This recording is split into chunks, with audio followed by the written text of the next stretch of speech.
अस्सलामुअलैकुम, कैसे हैं आप सब लोग। उम्मीद करती हूँ आप सब भी खैरियत से होंगे और मेरी रेसिपी को खूब इंजॉय कर रहे होंगे। आज हम बनाएंगे पिज़्ज़ा की रेसिपी जो कि होममेड है और बहुत ही आसान है बनाने में। इसमें हमें बिल्कुल भी डो गूंदने की ज़रूरत नहीं है। सिर्फ यहाँ पे हमने चिकन लिया है जो कि बोनलेस है, तकरीबन 300 ग्राम है। इस पर मैंने शामिल कर दिया आधा चम्मच तिक्का मसाला का। बहुत ही आसान रेसिपी है, तो आपको भी अगर ये रेसिपी समझ में आ रही है और इजी लग रही है तो मेरी वीडियो को ज़रूर लाइक कर दीजिए। अगर चैनल पे न्यू है तो चैनल को भी सब्सक्राइब कर दीजिए। यहाँ पे आधा चम्मच मैंने गरम मसाला पाउडर का लिया है जो कि होममेड है, और इसमें हस्बे ज़रूरत नमक शामिल कर देना। ये तकरीबन 1/4 चम्मच इसमें नमक शामिल किया मैंने। अब इसमें आधा चम्मच ही मैं शामिल कर दूंगी चिकन पाउडर का, ये छोटा चम्मच है। और आधा चम्मच इसमें मैं शामिल कर दूंगी अदरक का पाउडर। आप इसमें अदरक लहसुन का पेस्ट भी शामिल कर सकते हैं। तो ये झटपट रेसिपी है तो इसलिए मैं इसमें पाउडर का इस्तेमाल कर रही हूँ। आधा चम्मच इसमें मैंने शामिल कर दिया लहसुन का पाउडर। तो आप अदरक लहसुन का पेस्ट भी शामिल कर सकते हैं। और अच्छे से इसकी मैरिनेशन करेंगे। मैरिनेशन के लिए हम इसमें शामिल कर देंगे दही। आप इसमें लेमन का इस्तेमाल भी कर सकते हैं। इसमें मैं शामिल कर दूंगी दही। इसमें और कोई ज़ायद मसाले का इस्तेमाल हमने नहीं करना। बहुत ही सिंपल रेसिपी है तो और बहुत ही आसान है, झटपट से तैयार हो जाती है। अगर आपके बच्चे भी पिज़्ज़ा की डिमांड कर रहे हैं तो इस तरह से आप ढेर सारे पिज़्ज़ास बना सकते हैं। अगर आपके घर में अचानक से मेहमान आ जाए और पिज़्ज़ा की डिमांड करें तो इस रेसिपी को ज़रूर फॉलो करें। बच्चों के लंच बॉक्स के लिए भी बहुत बेहतरीन ये आइडिया है। तो आजकल तो वैसे भी सर्दियों की छुट्टियां चल रही हैं, तो इस तरह की रेसिपी खाने का तो सबका ही दिल करता है। तो ज़रूर आप भी ट्राई करें घर पे। बहुत ही आसान है। सर्दी में तो पिज़्ज़ा की डो भी बहुत कम ही राइज़ होती है, यानी कि बहुत ज़्यादा टाइम ले लेती है। तो इस तरह से आप भी पिज़्ज़ा बनाएं, बहुत ही आसान रेसिपी है। तो मैंने भी ढेर सारे पिज़्ज़ा बनाए हैं, तो आप चले चलते आगे चल के आप देखिए मेरी वीडियो को। अब इसमें मैं शामिल कर दूँगी कुटी हुई मिर्च, लाल मिर्च आधा चम्मच। इसकी भी अच्छे से हम मिक्सिंग कर लेंगे। इसको हमने 15 से 20 मिनट के लिए मैरिनेशन करके रख देना। अगर आपके पास टाइम कम है तो आप इसको इस तरह से मैरिनेट करके फ़ौरन से कुक भी कर सकते हैं, पर मेरे पास यहाँ पे टाइम है था तो मैंने 15 से 20 मिनट के लिए इसकी मैरिनेशन को रख दिया था, ताकि इसमें अच्छे से मसाला मिक्सिंग हो जाए और अच्छा सा टेस्ट आ जाए।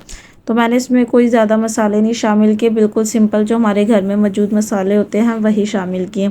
अब यहाँ पे हमने एक पैन ले लिया, इसमें 2 से 3 चम्मच हम ऑयल शामिल करेंगे। हमने ज़्यादा ऑयल नहीं लेना, सिंपल हमने इसको शैलो फ्राई कर लेना कि हमारा चिकन अच्छे से पक जाए। यहाँ पे ये गर्म हो चुका ऑयल भी और पैन भी। तो अब हम इसमें शामिल कर देंगे चिकन की जो मैरिनेशन हुई थी, वो चिकन हम इसमें शामिल कर देंगे और अच्छे से इसको पका लेंगे। और हमने इसको मीडियम फ्लेम पे पकाना है। हमने ज़्यादा हाई नहीं करनी और ना ही ज़्यादा लो करनी। अगर हम लो करेंगे तो इसका पानी अंदर रह जाएगा चिकन में, और हम ज़्यादा हाई करेंगे तो ये जल्दी यानी कि ड्राई हो जाएगा पानी और हमारा चिकन अच्छे से कुक नहीं होगा। तो हमने इसको मीडियम फ्लेम पे पकाना है ताकि इसका पानी भी खुश्क हो जाए और हमारा चिकन भी अच्छे से कुक हो जाए। ये आप देख सकते हैं, ये मैंने मीडियम फ्लेम पे बनाया। यहाँ पे हमारा चिकन अच्छे से कुक हो चुका है। तो अब हम इसको ठंडा होने के लिए रख देंगे और बाकी जो हमारे इंग्रेडिएंट्स हैं उनको यानी कि तैयार कर लेंगे। अब यहाँ पे मैंने पीटा ब्रेड ले लिए। ये आपको बाज़ार से आसानी से मिल जाते हैं, तो आप किसी भी बेकरी से ले सकते हैं। आपके घर के पास जो भी बेकरी है वहाँ से ये बहुत आसानी से मिल जाती है पीटा ब्रेड। यहाँ पे मैंने पीटा ब्रेड प्लेन लिए। मैंने इसको गरम बिल्कुल भी नहीं किया, जैसे मैंने पैकेट से खोला बिल्कुल वैसे ही मैंने इसको ले लिया। अब मैं इसके ऊपर लगा लूँगी पिज़्ज़ा सॉस। आपके पास अगर होममेड पिज़्ज़ा सॉस है तो आप होममेड लगा लें। अगर आपके पास इस तरह पैकेट में है तो पैकेट वाली भी आप यूज़ कर सकते हैं। तो ये झटपट रेसिपी है तो मैं इसलिए रेडीमेड यानी पैकेट वाली ही यूज़ कर रही हूँ। शंग्रीला की ये पिज़्ज़ा सॉस है। बहुत अच्छा इसका टेस्ट होता है। अगर आप इसमें थोड़ी सी कुटी हुई लाल मिर्च शामिल कर लें तो इसका टेस्ट और भी ज़्यादा इन्हेंस हो जाता है। तो इसमें मैं शामिल कर दिया, यानी कि खाली पिज़्ज़ा सॉस लगा दी। अब पिज़्ज़ा सॉस लगाने के बाद हम इसके ऊपर थोड़ा से प्याज की गार्निशिंग करेंगे। आप पिज़्ज़ा की टॉपिंग अपनी मर्ज़ी के मुताबिक कम ज़्यादा कर सकते हैं। आप सिंपल भी टॉपिंग कर सकते हैं, सिंपल चीज़ और चिकन के साथ भी टॉपिंग कर सकते हैं। आपके पास खूब सारे आइडियाज़ हैं, आप अपनी मर्ज़ी से टॉपिंग कर सकते हैं। मैंने इसके ऊपर सिंपल प्याज छोटा छोटा करके लगाया और ये मैं इसके ऊपर एडम्स की चीज़ लगा दूँगी। इस तरह से आपने ज़्यादा भर के चीज़ नहीं लगानी, बस इसके ऊपर इतनी ही चीज़ लगाएं कि जितनी ये मेल्ट होके तो बाहर ना गिरे। तो इस तरह से जो हमने चिकन तैयार किया था, इस तरह से चिकन लगा लें। अगर आप के पास फ्रोज़न चिकन है तो आप उसको भी शैलो फ्राई करके यूज़ कर सकते हैं, ज़रूरी नहीं है कि आप ख़ुद से चिकन तैयार करें। अब मैं इसके ऊपर इस तरह से चिकन सॉसेज भी लगा लूँगी। आपके पास घर में जो भी इंग्रेडिएंट्स मौजूद हो आप उसका इस्तेमाल कर सकते हैं, ज़रूरी नहीं है कि आप स्पेशल मंगवाएं। तो यहाँ पे मेरे पास शिमला भी है थी तो मैंने इसके ऊपर शिमला भी लगा दी, और ये मैंने टमाटर भी बारीक बारीक चॉप कर लिया था। शिमला और टमाटर के जो सीड्स होते हैं वो हमने सेपरेट कर लेने और इसकी बारीक बारीक कटिंग कर लेनी है। कटिंग आप छोटी बड़े अपने साइज़ के हिसाब से कर सकते हैं।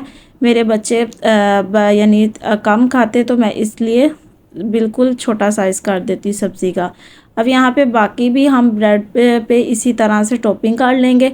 यहाँ पे आप देख सकते हैं मेरे पास ये 5 ब्रेड हैं, तकरीबन 6 ब्रेड थी, जिसमें से सबसे फ़र्स्ट वाली तो मेरे हस्बैंड खुद ही पिज़्ज़ा बनाकर खा भी चुके हैं। उनको तो बहुत मज़े का लगा, वो कह रहे तुम वीडियो शूट करती रहो, मैं तो बना के खाने लगा। वो पहले ही एक पिज़्ज़ा बना के ख़ुद से खूब ढेर सारी टॉपिंग करके खा चुके हैं, जो कि वाकई बहुत मज़े का बना था। मैंने वीडियो शूट करनी थी इसलिए मैं थोड़ा लेट हो गई। तो आपको पता जो वीडियो शूट करते हैं उनको एक एक चीज़ रुक रुक के दिखानी पड़ती है, सब बताना पड़ता है, इसी वजह से मैं थोड़ा सा लेट हो गई। तो यहाँ पे मैंने टॉपिंग भी स्टार्ट कर दी और यहाँ पे मैंने ओवन को भी प्री हीट होने के लिए रख दिया था, यानी कि मैंने ओवन को ऑन कर दिया था। तो उसका मैंने बर्नर भी ऑन कर दिए थे ताकि अच्छे से वो प्री हीट हो जाए और 5 मिनट में हमारा पिज़्ज़ा भी तैयार हो जाए। तकरीबन मुझे 7 से 8 मिनट लगे थे और मेरा ये फुल पिज़्ज़ा तैयार हो चुका था, यानी कि पूरी कुकिंग में। ये आप देख सकते हैं यहाँ पे सिर्फ मैंने सिंपल सॉस लगाई है, प्याज लगाए हैं, चीज़ लगाई है, चिकन लगाया है। अगर आपके पास चिकन सॉसेज नहीं है तो आप सिंपल चिकन भी लगा सकते हैं, इसके ऊपर आप कॉर्न भी लगा सकते हैं, ऑलिव्स भी लगा सकते हैं, मशरूम भी लगा सकते हैं, आप इसको जो भी फ्लेवर देना चाहे। सिंपल मैंने इसके ऊपर चिकन लगाया, सॉसेज लगाया और ये मैं थोड़ी सी वेजिटेबल लगा दूँगी। ये आप देख सकते हैं इस टाइम पे ये हमारा पिज़्ज़ा तैयार है। बस इसको हमने बेक होने के लिए रखना है। यहाँ पे मैं बड़ी ट्रे का इस्तेमाल करूँगी ताकि हमारे तमाम पिज़्ज़ा इकट्ठे एक ही वक्त में बेक हो जाए, एक ही टाइम पे, मुझे बार बार बेक ना करने पड़े। ये देखिए एक ही टाइम में आपके इतने ढेर सारे पिज़्ज़ा बेक हो जाएंगे। ये अगर एक पिज़्ज़ा मेरे हस्बैंड बना के पहले ना खाते तो ये 6 ही होते। यहाँ पे मैंने ओवन को पहले प्री हीट कर लिया था। यहाँ पे मैंने 5 मिनट का टाइम लगाया। अब मैं ये तमाम पिज़्ज़ाज़ को यानी कि ओवन में रख दूँगी बेक होने के लिए और ये 5 मिनट में कुक होके बन जाएंगे। यानी कि ये आप देखें ये मैंने रख दिए। ये आप देखें 5 मिनट में ढेर सारे पिज़्ज़ाज़ तैयार हो जाते हैं। तो अगर आपके घर में अचानक से गेस्ट आ जाएँ या फिर आपके बच्चे डिमांड करें तो ज़रूर बना के दें। और इस टाइम पे माशाल्लाह इतनी अच्छी खुशबू आ रही थी और इतने कम वक्त में इतने ज़्यादा पिज़्ज़ाज़ तैयार हुए, ये आप देख सकते हैं। माशाल्लाह बहुत ही मज़े के तैयार हुए थे। अगर आपको भी ये मेरी वीडियो पसंद आई, ये रेसिपी पसंद आई तो ज़रूर मेरी वीडियो को लाइक कर दीजिए। अगर चैनल पे न्यू है तो चैनल को भी सब्सक्राइब कर दीजिए। अपना और अपने प्यारों का खूब सारा ख्याल रखिएगा, मुझे भी दुआ में याद रखिएगा। आप इस टाइम पे ये फ़ाइनल लुक देख सकते हैं इस पिज़्ज़ाज़ की। ये देखें कितने मज़े के लग रहे हैं। ये देखें यहाँ पे मैं आपको कटिंग करके भी दिखा देती हूँ। ये देखें मैं तो इंजॉय कर रही हूँ, अब आप भी इंजॉय कर रहे हैं। बनाइए और खाइए, खूब मज़े लीजिए। मिलते किसी अगली वीडियो के साथ, तब तक के लिए अल्लाह हाफिज़।